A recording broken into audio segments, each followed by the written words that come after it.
ബേസിലും ധ്യാനം ഏകദേശം ഒരു ഏജ് ഗ്രൂപ്പിലുള്ള ആളുകളാണ്.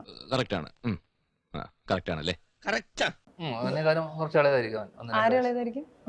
ബേസിൽ ഇളയതാണ്. ബേസിലിനെ കുറിച്ച് പറഞ്ഞു കഴിയുമ്പോ യുവ സൂപ്പർ സ്റ്റാർ ആണ്. ധ്യാനിനെ കുറിച്ച് പറയുമ്പോൾ ഒരിക്കലും യുവ സൂപ്പർ സ്റ്റാർ അല്ല, സീനിയർ സൂപ്പർ സ്റ്റാർ അല്ല, ഒന്നുമല്ല.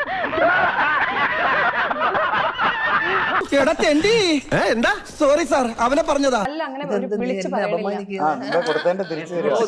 അങ്ങനെയും പറയാം. വല്ലാത്ത ചതിയായി പോയി. സൂപ്പർ സ്റ്റാർ ആരെങ്കിലും അവനെ വിളിച്ചോ? ഇപ്പൊ പറയുന്നുണ്ട്. പിന്നെ യൂത്ത് ഇത് എല്ലാം ഇഷ്ടമല്ലേ, ധ്യാനം അറിയാഞ്ഞിട്ടാണ്.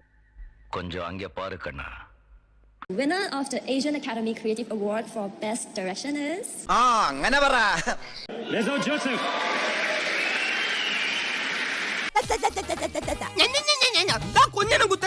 അവൻ എന്റെ എത്ര പടമില്ലല്ലോ. അത് പ്രസക്തമാണെന്നാണ് എന്റെ ചോദ്യം. യുവ സൂപ്പർ സ്റ്റാറിന് എന്റെ എത്ര പടമില്ലാത്ത എന്താ പറഞ്ഞു?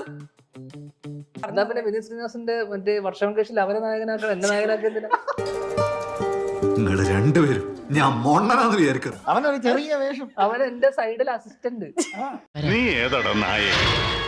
ആക്ടറിന്റെ മെറിറ്റ് എന്ന് പറയുന്നത് ഞാനും പ്രശാന്ത് ഉണ്ടാക്കും. നമ്മളൊക്കെ ആക്ടേഴ്സ് ആണ്. നീ ആക്ടേഴ്സ് മെറിറ്റിന്റെ ബേസിലാണ് നിൽക്കുന്നത്, മനസ്സിലായി? നമ്മളൊക്കെ മെറിറ്റില്ല.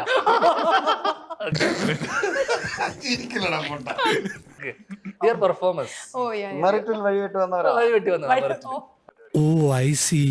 ഞാൻ അവനോട് തന്നെ പറഞ്ഞിട്ടുണ്ട്, ആ ഇന്റർവ്യൂ തന്നെ പറഞ്ഞിട്ടുണ്ട്, അവന് റേഞ്ച് ഇല്ല.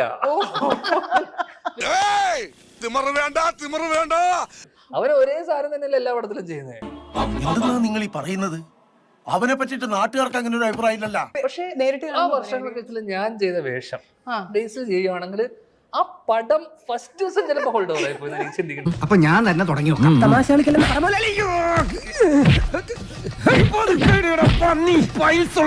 അല്ലെങ്കിൽ എന്തുകൊണ്ട് വിനീത് ശ്രീനിവാസന്റെ ഏറ്റവും ഫേവറേറ്റ് ആയിട്ടുള്ള ആൾ എന്തുകൊണ്ട് ആ പടത്തിൽ നായകനായില്ല? ഉത്തരം പറ. അത് പറങ്ങട്.